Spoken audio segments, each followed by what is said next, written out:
Na mieste Dolínskeho mosta, ktorý pred rokom 12. septembra skolaboval pod ťarchou betonárskeho domiešavača, rastie od augusta úplne nový most, ktorý už má zabetonovanú aj svoju najdôležitejšiu časť mostovku. Práce idú podľa harmonogramu, i keď sa začalo aj trošku neskôr, ale z našej strany je zatiaľ spokojnosť s vykonávanými pracami. Máme osadené úložné prahy, nosnú konštrukciu celej mostovky, celého mosta. Dá sa povedať, že sme v dvojtýždňovom predstihu. Priebeh výstavby mosta čiastočne spomalila výmena pôvodných betónových prahov. Oni neboli v poriadku ani jedna, pretože tie bývalé opory boli v zlom stave, nebol tam kvalitný betón. My sme mali najväčšiu obavu z tej pätky, to znamená, že relatívne rýchlo sa im podarilo urobiť novú pätku. Bolo potreba to očistiť, odstrániť staré konštrukcie, namontovať nové konštrukcie.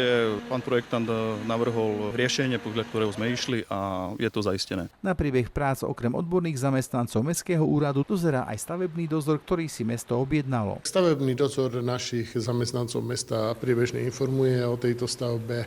Neboli signalizované nejaké veľké nedostatky a nedorozumenia na tejto stavbe. To znamená, že všetko by malo ísť podľa plánu. Po technologickej fáze zaschnutia betónu mostovky by už mali prísť na rad finalizačné práce na novom moste. Pokiaľ tá mostovka vytvrdne, tak môžu nastúpiť už práce na vrchnej časti tohto mosta. Zostáva nám zrealizovať izoláciu celej mostovky, rímsy, zabezpečovacie systémy a prechodové klíny, asfalty, krajnice a posledné úpravy. Ak nenastanú nepredvídané okolnosti, most by mal byť dokončený na čas a možno i v predstihu. Fakt z nášho pohľadu tento termín 30.